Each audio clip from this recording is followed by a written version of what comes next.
When you grew up in Germany and now you're in the United States, like what was going to the United States? What was like the biggest culture shock for you? Seeing the difference between Europe and then obviously the United States. Well, so the good thing was that at an early age, so I raced my first race when I was 3, Mhm. which is everything Which for is me wild. happened super early. Like Yeah. most riders start 4, 5, 6, right around there.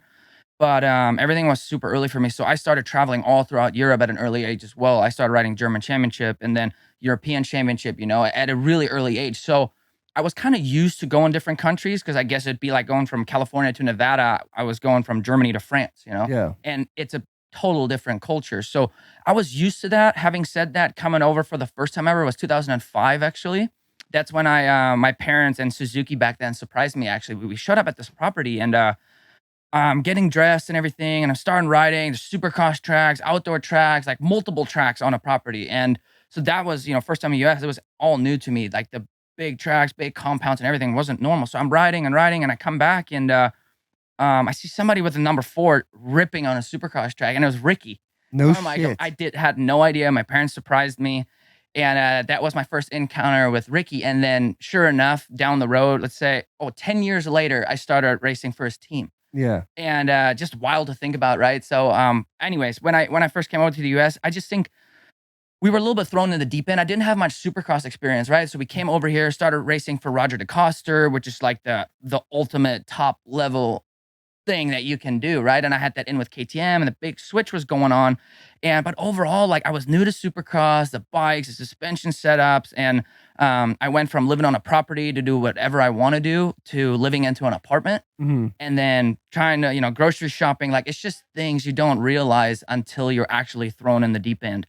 And but so cool to look back. I tell people to go out the country and get different cultures all the time. But at least that's one of my favorite things to do is travel to all different type Yeah. of places. So When you're able to go back to Germany, like, does it feel more foreign to you being back in Germany now that you've been in the United States for so long?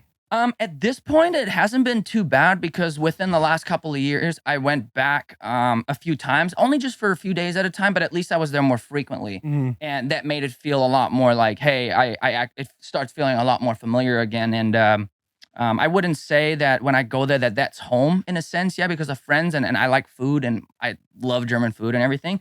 But overall, I'm just never there. So when I do go there, I feel more at home in the US, I have to say. Really? Yeah, it's wild, and I've only been here for about 10 years, so I Mhm. don't know if you would consider that a long time or not, A but decade, it's dude. You take a decade in, you're cemented. right? It's Yeah, tough to it's leave. just you've completely switched. I mean, I feel like I'm a complete different person in a sense. I wanna believe that I'm a better person, but Mhm. complete different person than when I lived in Germany. Granted, Yeah. I was young, but And you stay out in Florida now. Is that where you're gonna have home base when it's all said and done? correct. Yeah, I used to split my time. Florida is my home base, like my main spot, but Mhm. I lived in San Clemente before, which is between LA and San Yeah. Diego. Big fan of San So that's Clemente. where I first actually went was from Germany. I went straight to California, and Mhm. that's where I based myself out of, and then transitioned over to Florida. But I've always had my teams have always been in Southern California, so I've always felt the need to have a place instead of renting all the time. It's always a mini move, and it's a pain in the ass. Yeah.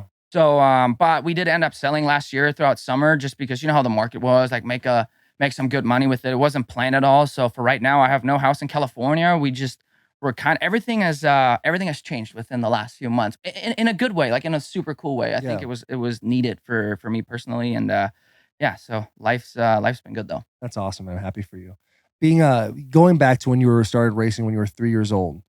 At what point in your life did you realize like, "Oh shit, I can actually do this and be competitive and be a champion doing this?" Yeah, so I would say it probably started very early. I mean, the fact that I started riding and racing so early, I just had crazy good throttle control, and I could ride a dirt bike before I was able to When ride you a. say but, like, you gotta break it down because throttle control. So, like any kid, I mean, I even say I have a son that's 2 years and 7 months, and when they first jump on it, all they want to do is hold it wide open, Yeah. and I, for whatever reason, at that age, hold the throttle wide open, and then whiskey throttle, and they don't know how to brake, right, and then they Yeah. just go They're way doing too the things, fast. their legs are falling off the back, and they're kinda Basically. getting drug ass around till they fall down. And actually, for me, I had really good throttle control, and I just knew how to ride a motorcycle. So then, a little bit later on, 5, 6, 7, 8 years, I was just racing a lot of local stuff, a little bit in Belgium and Yeah. and in the Netherlands because it was close This is by. like And 10, 11 years old.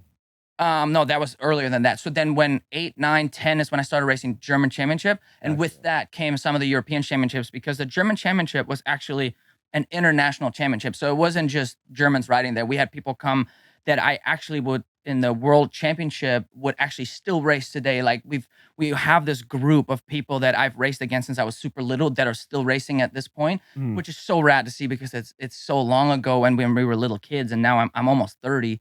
I'm turning 29 tomorrow, and I'm technically at the, still racing some of those guys from back Yeah. then. It's pretty cool to see.